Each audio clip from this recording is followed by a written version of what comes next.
Moi, je me permets d'intervenir parce que tu n'as pas parlé du soutien des autres entreprises qui ont été cette fameuse journée du 14 août, entre autres, mais il y a eu des soutiens bien avant le 14 août, avec les rencontres qu'on avait le soir avec les LIP à l'Interpro CFDT, entre autres, et pas que là, où il y avait aussi une certaine réflexion. Tu as pas, je peux raconter comment les LIP ont été prévenus de l'attaque des CRS le matin à 6h moins le quart. Je peux le dire, c'est moi qui suis venu prévenir les 4-5 gars de LIP qui dormaient. Il y en avait 3 dans l'accueil et puis 3 autres qui étaient un petit peu plus loin. Ah ben je l'apprends ça.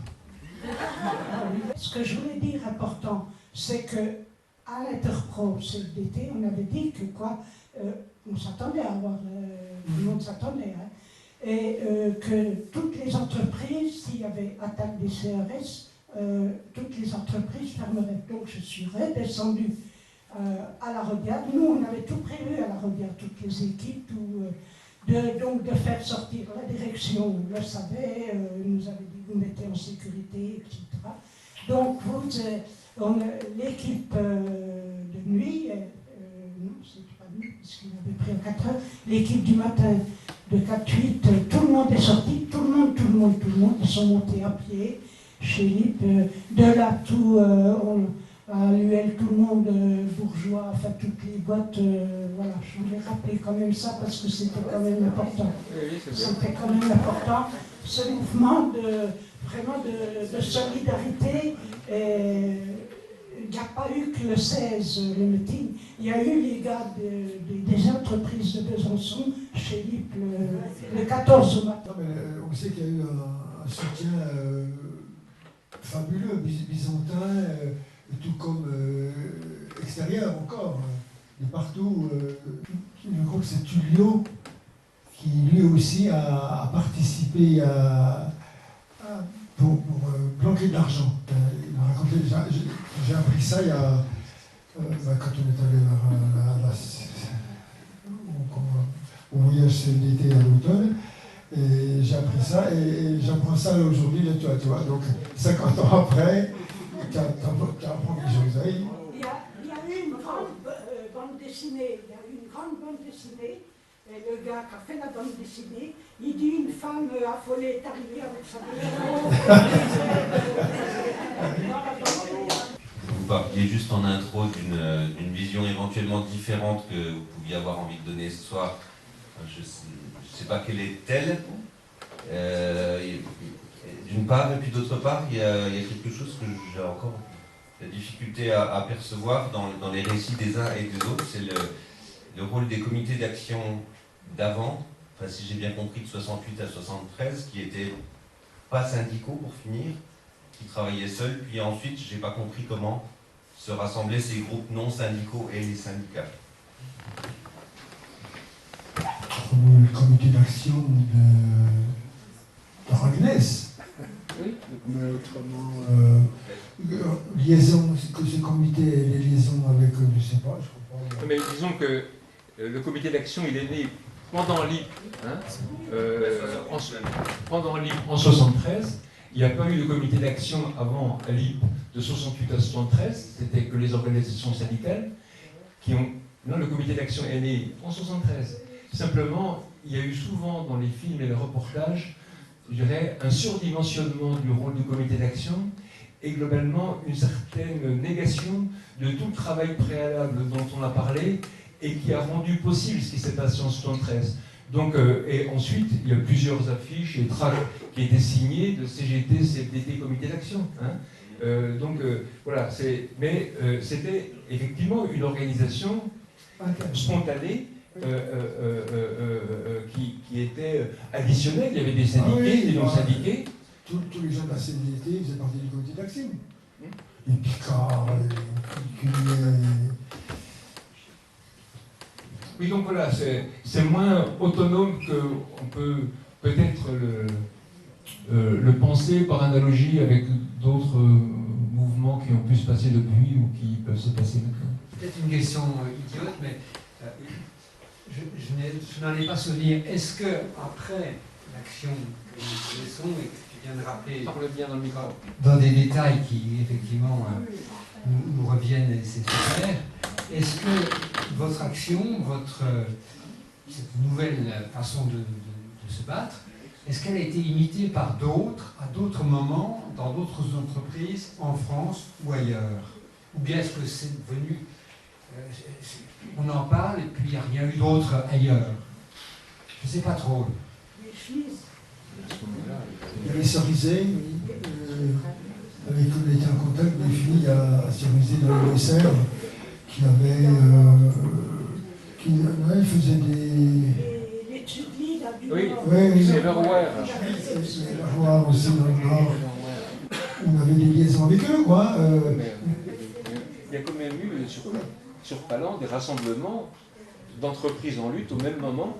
Oui. Voilà. Hein, il y a eu, je ne me souviens plus exactement la date, où il y avait au moins 10 ou 15 entreprises qui étaient là avec leur stand, qui au même moment, en tout cas, s'inspiraient de l'IP. Hein. Il y a même les filles peut-être de Bretagne, je ne sais pas où, elles s'appelaient les PI. L'IP, c'est d'accord. Pour répondre à l'interrogation précédente, il y a eu, faut pas l'oublier, tout le mouvement des SCOP.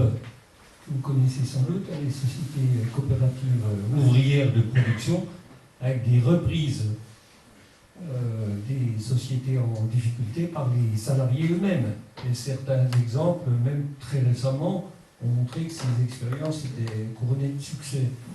J'ai une question sur la position des pouvoirs publics et votre ressenti, M. Vito, par rapport à ça. On dit que l'affaire LIP, a été coulée par les pouvoirs publics. On se souvient du mot de Pierre Besmer, je crois que c'était en 73 ou 74, LIP c'est fini. Donc comment vous, donc avec notamment des commandes d'entreprises nationalisées, donc publiques, qui ont été interdites par le pouvoir politique. Je ne citerai pas lesquelles, mais beaucoup d'ici le savent sans doute. Donc vous, comment vous avez perçu ces positions du pouvoir, des pouvoirs publics? Est-ce qu'il y a eu quand même des aides à un certain moment? Les autorités locales vous ont-elles soutenu? Est-ce que vous avez aussi agi dans ce sens pour trouver des soutiens? Au niveau politique, oui. On a eu la municipalité de Chute à comment? C'était Mingeot. Mingeot, c'était plus tempéré, moins net. Mais après, autrement, comment s'appelait le mobiliard qui est décédé? Bouloche. Qui était à la marche, avec beaucoup d'autres qui étaient à la marche. Si au point de vue politique, on a été soutenu, quoi. Et la question, elle porte sur la question du pouvoir, parce qu'il y a deux moments. Hein. Il y a le moment où, en 73, 74, là, à un moment donné, Mesmer dit « LIP, c'est fini », parce que il y a eu le refus du plan Giraud, parce qu'il y a eu tout ça. Et puis il y a eu, après la reprise, en 76, alors que l'entreprise repartait, hein, il y a eu à ce moment-là ce qui a été interprété comme une volonté politique de montrer que ça ne marcherait jamais, la reprise en coopérative. La reprise par Claude Neuschwander, voilà. Hein, et c'est à partir de là qu'ensuite se sont formées depuis l'IP une série de coopératives, hein, la coopérative sur l'horlogerie, hein, les industries de Palanque, la coopérative qui faisait la restauration, les coopératives artisanales de Palanque qui faisaient des meubles et des objets en bois, oui, le CAP, l'imprimerie, c'est-à-dire en fait se sont formées une série de coopératives à partir des activités qui s'étaient faites pendant l'occupation de l'usine. Ceux qui s'occupaient de la communication ont fait l'imprimerie, ceux qui s'occupaient de faire des objets en bois pour les vendre ont fait la coopérative. Ça s'est passé comme ça. Et puis ceux qui faisaient à manger, ont créé la coopérative. C'est Alain Springot et notamment qui est le restaurant. Donc en fait, il y a des choses qui se sont produites comme ça, toutes sur le mode coopératif, qui était un sujet qui, comme beaucoup d'autres, on n'a pas abordé ce soir, qui a fait l'objet de nombreuses discussions sur faut-il le faire, faut-il se lancer là-dedans ou pas, parce que vous pensez que la recherche principale de quelqu'un qui n'a plus son patron, c'est rechercher un patron. C'est ça. C'est ça. Et c'est ensuite, par défaut, que arrive la solution, ben, peut-être qu'on va le prendre en main. Et du coup, ça s'est aussi passé comme ça a aussi produit comme ça. Et puis, au bout du compte, après, la marque a été rachetée, etc. Elle est revenue maintenant à Besançon, à Châtillon. Et d'ailleurs, sur le site de LIP Châtillon, il y a une partie musée LIP où vous trouvez une série d'images de l'histoire de LIP. Hein. Et comme vous en trouvez aussi beaucoup, si ça vous intéresse, sur le site Besançon Mémoire Vive, hein, où il y a beaucoup, qui est assez bien documenté, et on trouve beaucoup de choses sur LIP qui risquent de se trouver additionnées par d'autres apports durant la période de l'année prochaine.